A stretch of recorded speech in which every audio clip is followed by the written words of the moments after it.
Assalamu alaikum wa rahmatullah.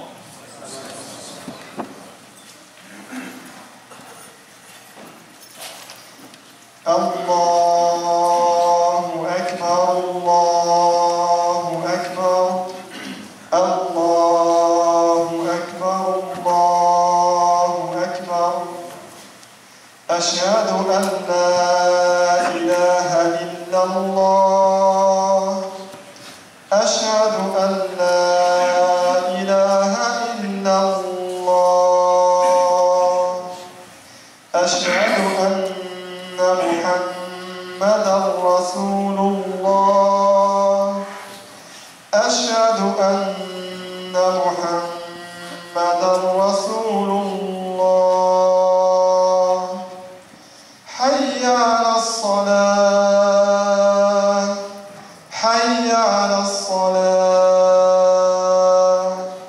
Hayya ala al-falah. Hayya ala al-falah. Allahu Akbar, Allahu Akbar. La ilaha illa Allah.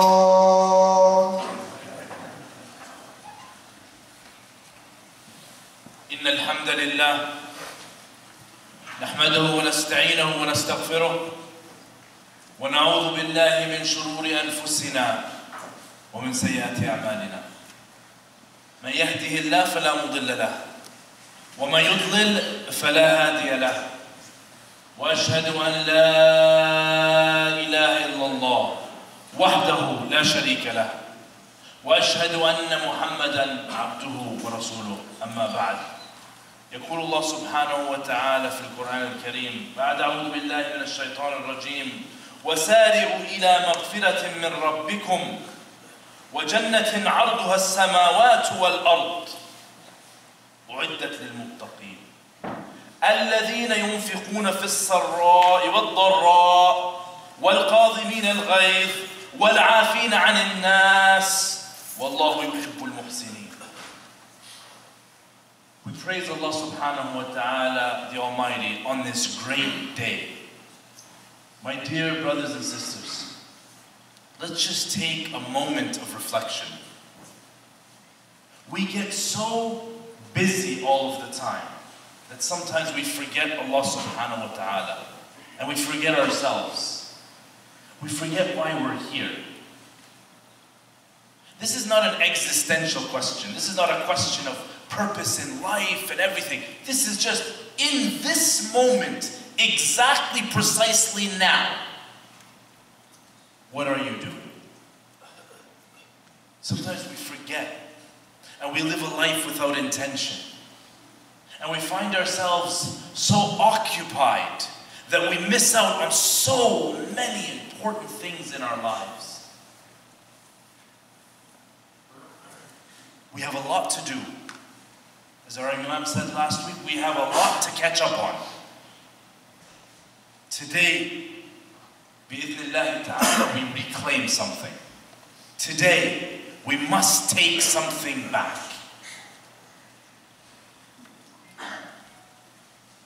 My reminder for you today is about love. Love. How are we going to get the love of Allah? What are you going to do today? Even in this moment, right now, while you're listening, what are you going to do to gain the love of Allah subhanahu wa ta'ala?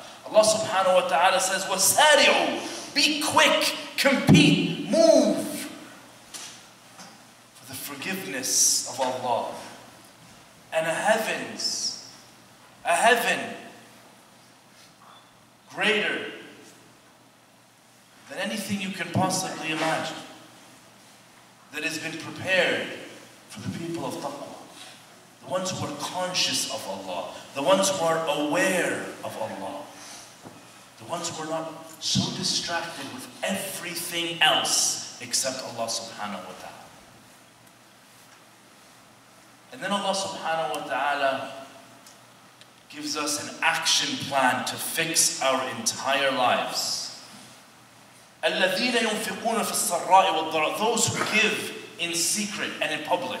Sorry, those who give when they have and those who give when they don't have. Now this khutbah is not about sadaqah and zakat, but I'm sure you've already heard about it, so don't forget it. But it's the next verses that I want to carry through to the end of the khutbah. وَالْقَاضِمِينَ الْغَيْظِ وَالْعَافِينَ عَنِ النَّاسِ. Those who manage their anger and forgive people. Allah yuhibbul muhsinin. And Allah loves those doers of good. Have you ever gotten so angry at somebody that you intentionally committed haram? Intentionally. You were so angry, you knew you should stop, but you didn't. You knew you shouldn't say that thing, but you did. You knew that this was somebody that you have been commanded to love,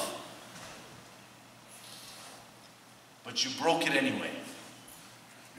Have you ever done something so bad, so evil, out of anger? I guarantee you the answer for most of you is yes. Why?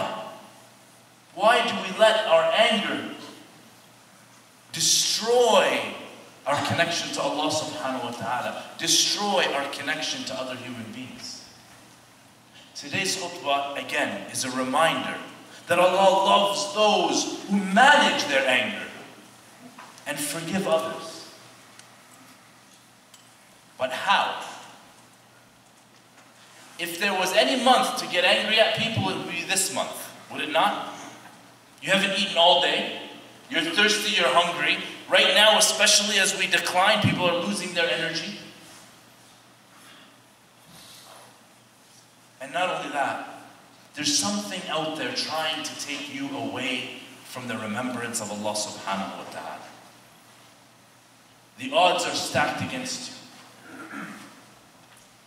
Every single negative thing in this universe is going to come your way to try to make you get angry. And the Prophet Muhammad sallallahu alaihi wasallam gave us a simple answer.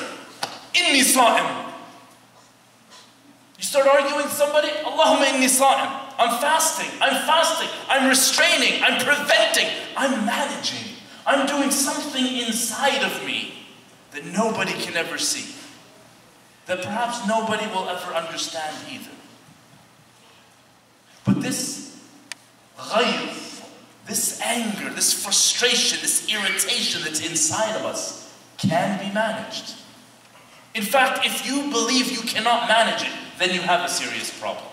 But anger and frustration is natural, and Allah subhanahu wa ta'ala rewards us for managing what is natural, just as He rewards us for refraining from what's halal, refraining from what we normally would do, eating and drinking. This is a month of management.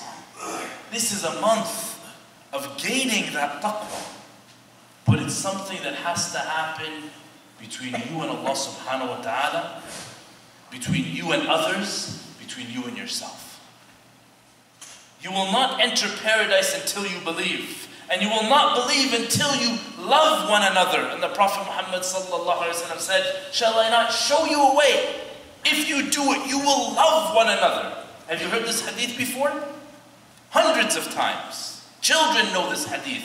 Afshu salama baynakum. Spread peace amongst yourselves. Say salam. But why is it, my dear brothers and sisters, that we can get so upset that we won't even say salamu alaykum to another Muslim brother or sister? You know what? Forget the community for a moment. Forget the ummah for a moment. Forget everything in the world except the next moment you walk into your house. Is everybody in the household saying salamu alaykum to one another? Or does once the garage door open, your kids run upstairs? The wife's like, oh great, what's he gonna bring now? Or the husband walks in saying, oh, here we go, I just had a terrible day, and now this? And there's ghayb, and there's anger and frustration in the month of Ramadan. Do you not believe that it's something we need to deal with? وَالْقَاذِمِينَ الْغَيْظِ وَالْعَافِينَ عَنِ النَّاسِ.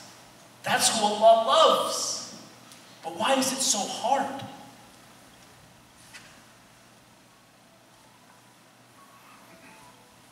The Prophet Muhammad sallallahu alayhi wa sallam said, بَشِّرِ النَّاسِ. Give glad tidings to the people. أَنَّهُ مَنْ قَالَ لَا إِلَهَ إِلَّا اللَّهِ وَحْدَهُ لَا شَرِيكَ لَهُ وَجَبَتْ لَهُ الْجَنَّةِ.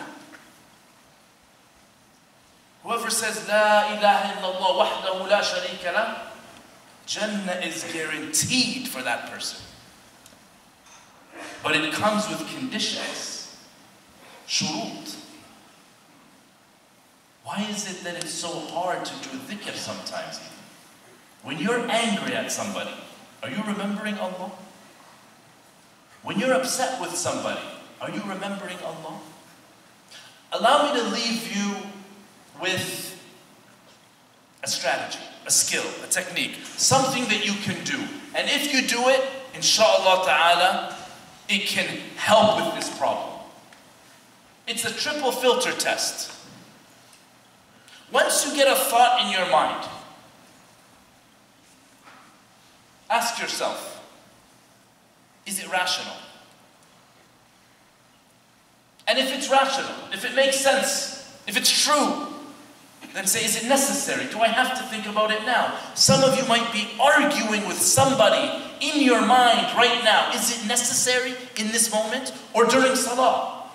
Is it necessary to think about that thing even if somebody actually wronged you? And it is rational. Is it necessary? Is it urgent? And if the answer is no, then question number 3, is it constructive? Does that thought bring you closer to Allah subhanahu wa ta'ala? Closer to others? Or does it take you farther away? Let me give another take on the exact same concept. The Prophet Muhammad sallallahu alayhi wa sallam said, مَنْ أَحَبَّ لِلَّهِ وَأَبْغَضَ لِلَّهِ وَأَعْطَى لِلَّهِ وَمَنَعَ لِلَّهِ فَقَدْ اسْتَكْمَلَ الْإِيمَانِ. Whoever loves for the sake of Allah, hates for the sake of Allah, gives for the sake of Allah, withholds for the sake of Allah, has perfected their faith. Could you imagine if every single thing you hated in this world was only for the sake of Allah? And everything you loved in this world was only for the sake of Allah? Everything you gave and withheld was for the sake of Allah? What would your life be like? It's hard to say I hate my mom for the sake of Allah, isn't it? It's hard to say I hate my wife for the sake of Allah. I hate my husband for the sake of Allah. I hate my children for the sake of Allah. It's not rational. It doesn't make sense. So that's question number 1. The next time you get angry at your Muslim brother or sister, ask yourself, is it for the sake of Allah? Because if it's not, you're missing out on something so great. You're missing out on this journey of perfecting your faith. But some of you might say, but you don't know what he did. You don't know what it's like.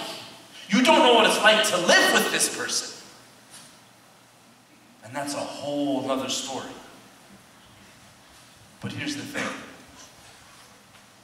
The Prophet Muhammad sallallahu alaihi wasallam said, Allah does not look at your figures, nor at your attire. He doesn't look at the outward, but he looks at your hearts. What's going on inside of your hearts? That's what we need to really focus on. I want you to think of the last argument you had with somebody in your own mind. Does that ever happen? You're on your way home and you're arguing with your spouse. You're arguing with your children. You get this thought in your mind and you start arguing back and forth, back and forth, back and forth.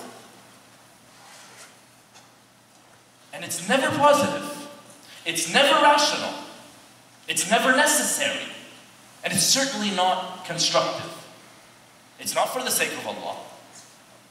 Because when you're arguing You're arguing, it's waswasa. You're arguing with shaitan, and he's arguing back, and you're getting upset. Just sitting there, you can get yourself upset, can you not? Have you ever just sat there thinking about somebody, and you started hating them? Predicting their next behavior, but in a very negative way? Pure su'u dhann?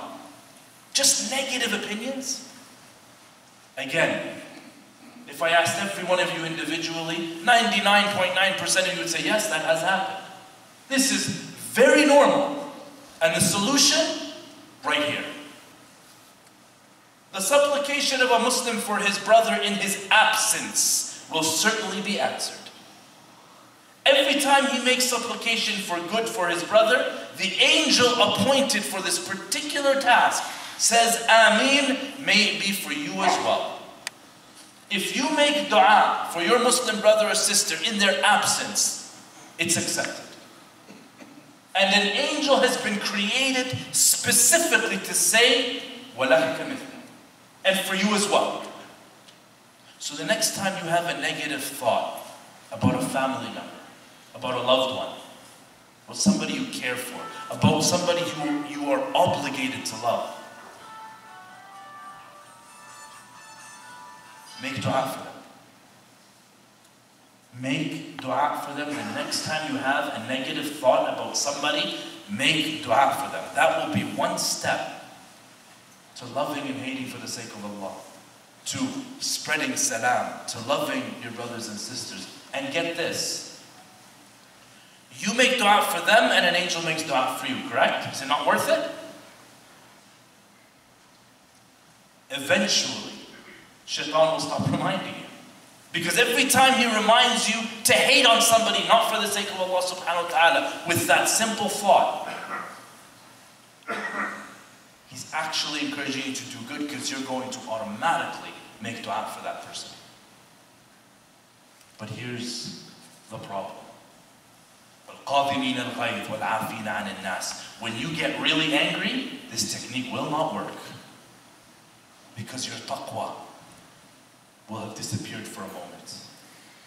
If you get extremely angry, these techniques do not work. There are other techniques for that. But we need to prevent ourselves. We need to withhold from having that ghayb, that ghil towards others, and forgive others. Forgive people.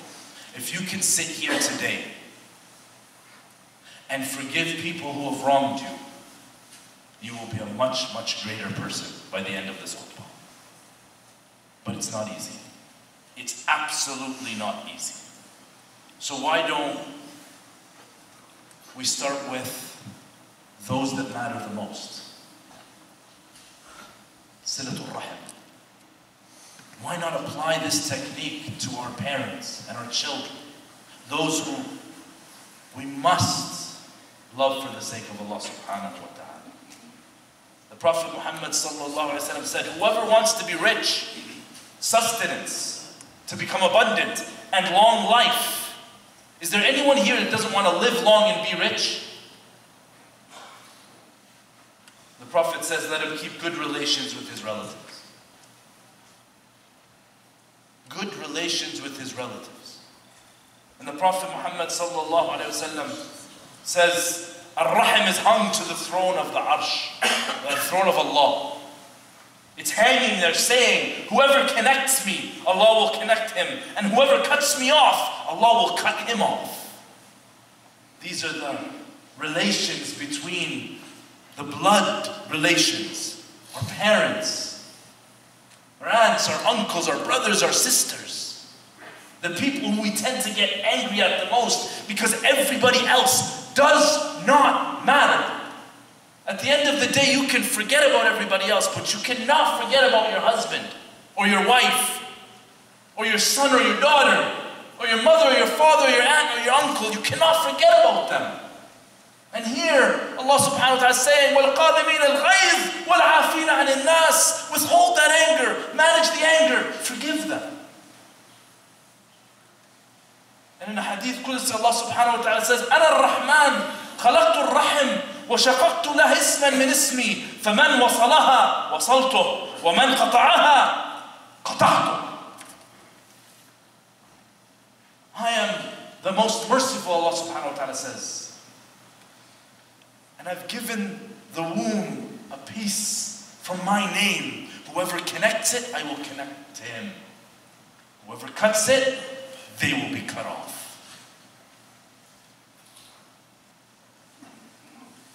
My dear brothers and sisters, is it not worth it to try to forgive others? To at least try to manage that next negative thought? To put it through the test. Is it rational? The last time you fought with a loved one, was it rational? Knowing that Allah will cut you off. Knowing that the opposite, by keeping those ties, gives you long life, gives you health, gives you wealth, gives you happiness. Yet we let ourselves give in to that moment of anger. And Allah says, وَالْقَاضِمِينَ الْغَيْظِ وَالْعَافِينَ عَنِ النَّاسِ. That's those who He loves. And when Allah loves somebody, He makes it public. He calls out to Jibreel alayhi salam, Ya Jibreel, inni uhibbu fulan, I love you. Imagine your name being called on by the Lord of the worlds. He loves you. You.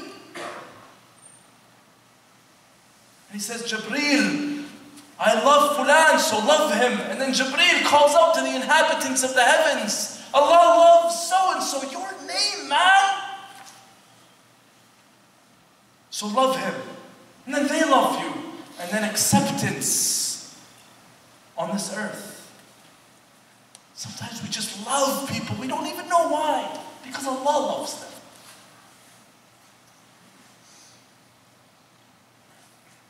Let us take this moment, here and now. Be conscious of Allah. Know that He's saying, Sari'u, be quick to get that forgiveness from Allah. Take on those two characteristics, withholding, managing our anger, and forgiving others. Maybe, just maybe, Allah will forgive us for our terrible sins. Let us beg Allah for forgiveness and beg Him for the strength to take something negative and turn it into a positive. أقول قولي هذا وأستغفر الله لي ولكم.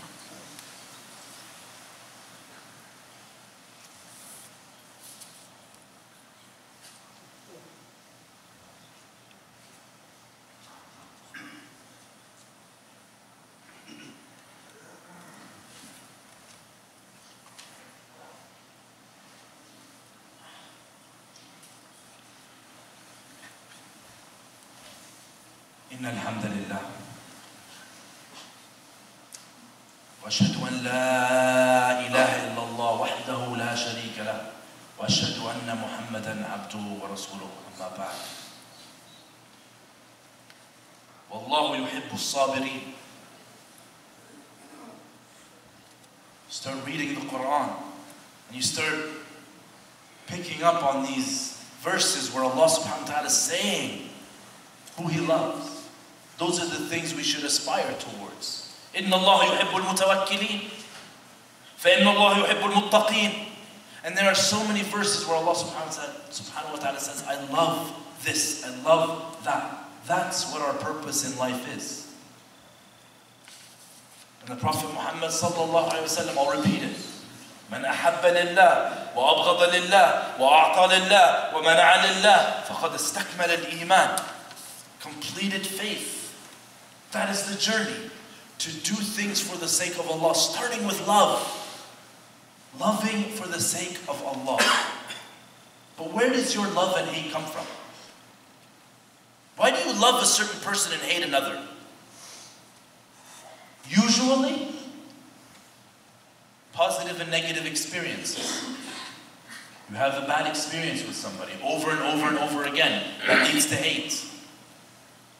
You have a positive experience with somebody over and over and over again. That leads to love.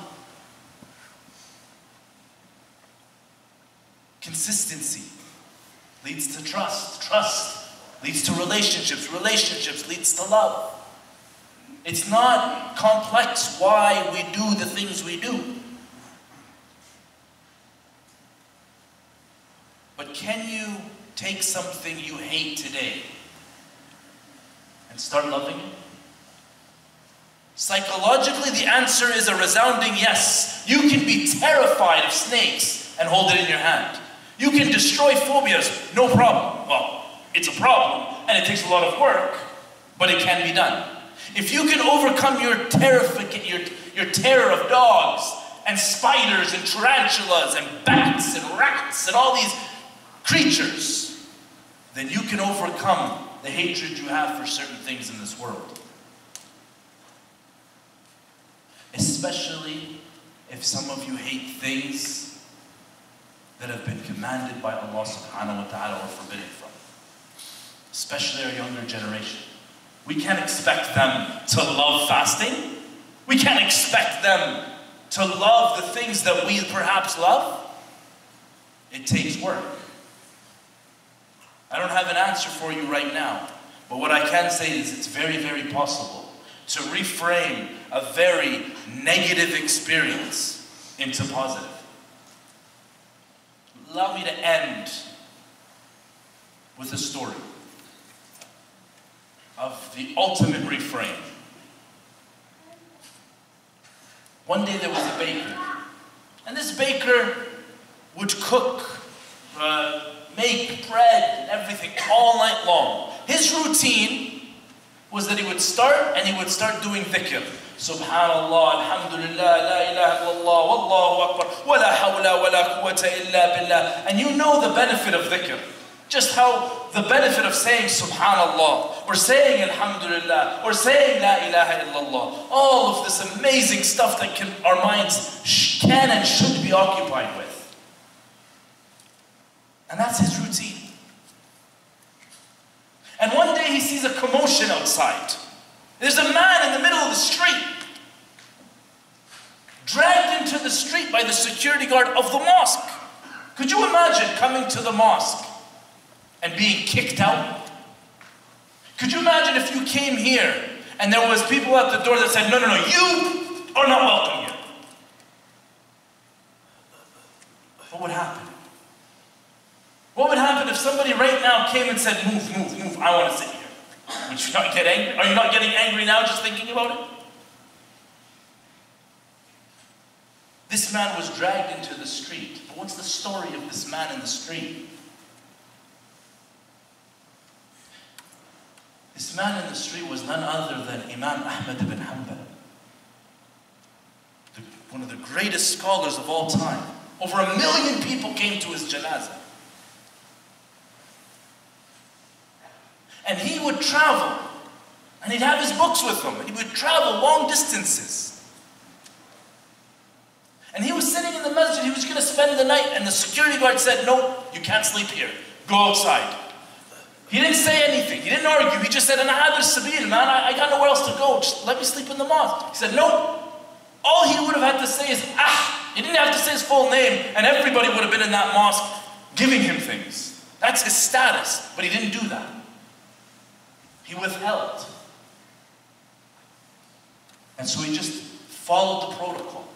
And then he sat on the steps. And the security guard comes around, sees him on the steps, gets so angry, grabs him by the foot, and starts dragging him out. Now imagine how you would feel. Forget about you, because mashallah, you're a self-sacrificer. But if somebody dragged your father, or mother, or daughter, or son, or wife into the street, how angry would you be?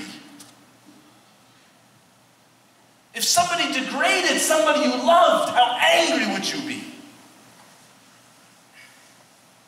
Imam Ahmad could have been justified in cursing the man. But the baker comes to his aid, dusts him off and says, come. You can sleep in my bakery tonight. And so Imam Ahmad ibn Hanbal is looking at this baker, amazed. Again, the baker, all night long, subhanallah, alhamdulillah, la ilaha illallah, Allahu Akbar. Wa la hawla wa la quwwata illa. Constant dhikr all night long. And so he asks him, منذ متى وأنت على هذا الحال? How long have you been doing this for? And the baker says, as long as I can remember. See, that's how habits are formed. You start doing something and eventually you say, as long as I can remember. If you start thinking negatively of people and being angry at others and constantly insulting people, having bad thoughts, thinking errors, it becomes habit. But the opposite is also true. And this man would constantly be in the remembrance of Allah. So Imam Ahmad ibn Hanbal asked him, he says, do you get any something special from Allah? You ever get that? Something that you know was just for you from Allah subhanahu wa ta'ala. For nobody else. Just for you because you remembered Him. Or because you called on Him. The man said, Wallahi, you know, everything I ask of Allah, He gives it to me. There's only one thing left. And I know it's going to happen one day. Remember, this is two strangers talking to each other. They don't know who they are, and he's sharing these private things about him because there's love between them for the sake of Allah. So he says, what is that thing? He says, just one thing. An ara Ahmad ibn Hanbal. To see Ahmad ibn Hanbal. And Imam Ahmad looks at him and he says, Ha huwa Allah. Ha huwa Allah. Wallahi, this is Allah's plan. He brought you Ahmad ibn Hanbal dragged into the street for your dua. That whole experience reframed as him being a tool for the sake of Allah subhanahu wa ta'ala. Can we do it? Can we believe that everything we do here on this earth has a correlation, is directly related, to something in the heavens? وتعاونوا على البر والتقوى ولا تعاونوا على الإثم والعدوان واتقوا الله. And join one another towards piety and righteousness. Let us help one another manage our anger. Let us help one another keep strong ties with family. Let us help one another reframe a negative experience so that we may enjoy the love of Allah subhanahu wa ta'ala. اللهم اهدنا فيمن هديت وعافنا فيمن عافيت وتولنا فيمن توليت وبارك لنا فيما اعطيت. ربنا لا تؤاخذنا ان نسينا واخطانا. ربنا ولا تحمل علينا اصرا كما حملته على الذين من قبلنا. ربنا ولا تحملنا ما لا طاقه لنا به. واعف عنا واعف عنا واعف عنا واغفر لنا وارحمنا. أنت مولانا فانصرنا على القوم الكافرين. اللهم إنك عفو تحب العفو فاعف عنا. اللهم إنك عفو تحب العفو فاعف عنا. اللهم إنك عفو تحب العفو فاعف عنا. وصلى اللهم على سيدنا محمد وعلى آله وصحبه وسلم. أقم الصلاة.